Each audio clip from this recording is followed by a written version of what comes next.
শতরূপে সারদা বই থেকে পাঠ, বিষয় তপস্বিনী অভয়া দাশগুপ্ত। পরবর্তী অংশ।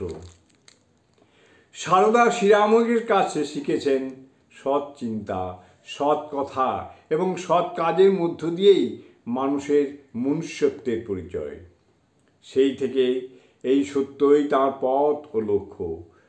দারিদ্র, গ্রামের প্রতিকূল পরিবেশ, অনুদার সমাজ, বিগত যুগের আবিলতময় নানা সংস্কার, এসবের মধ্যে থেকেও তাঁর পথ ও লক্ষ্যে স্থির থেকে তার দরিদ্র পিতামাতার পরিবারে নির্দিষ্ট কর্তব্য পালনে আত্মনিমগ্না।